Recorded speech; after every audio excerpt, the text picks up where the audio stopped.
Up next, it's an art form that's been around since the Roman era, now being used to create one-of-a-kind outdoor art exhibits. Using just flour, water, and sugar, you'd think we were in a cooking class. But no, local art group The Big Picture pastes giant, striking photographs all over Denver. They're using wheat paste to inspire the community and encourage everyone to enjoy art. Alexis K. Cohen brings us this story.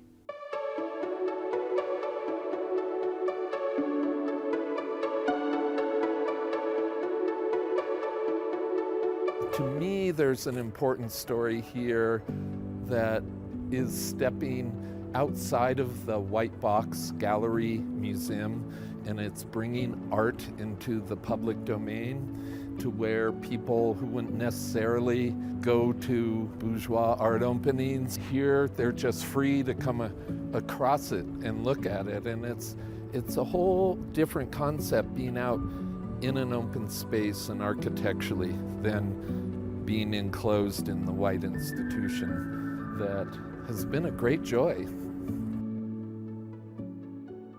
This good action shot here, wheat paste flying by the master himself. My name is Mark Sink, the director of the Big Picture Denver.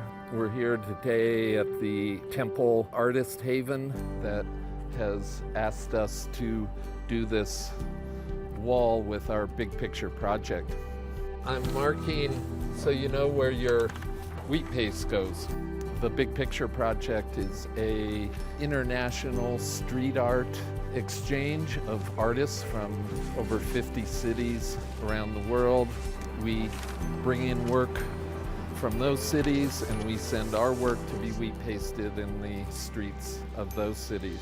That's part of the whole philosophy of bringing the world closer together through photography. If you make it too thick, it does not absorb into the paper. If you make it too thin, it just slides and drips off the walls.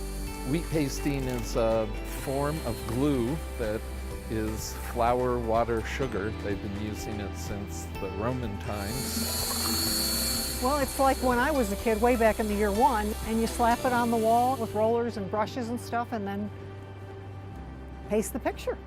Today we're going to keep adding to this collaging. We'll start rolling out and making a selection to see what pieces talk to each other. What catches my eye the most is portraits.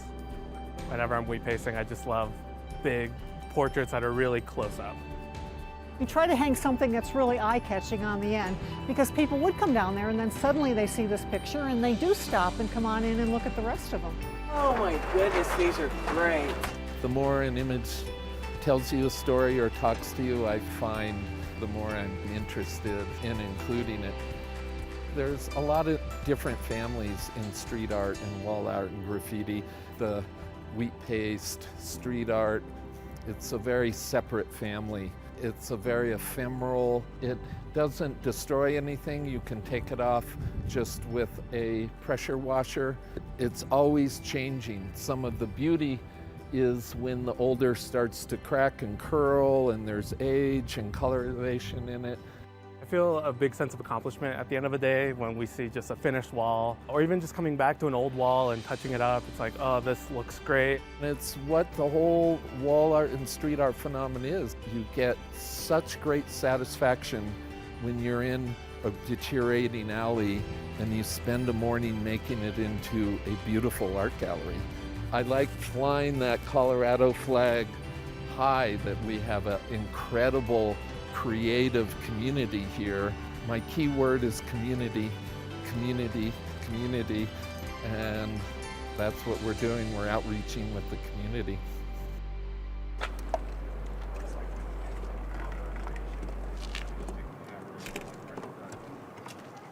This concept of taking art outdoors into public view is amazing, and these photos look so great in an urban setting. They really do, and the way the photos kind of wear and tear over time almost seems to take on the flavor of the city. It does, and our city has flavor. And to find out where you can see one of these amazing giant photos, check out The Big Picture on Instagram.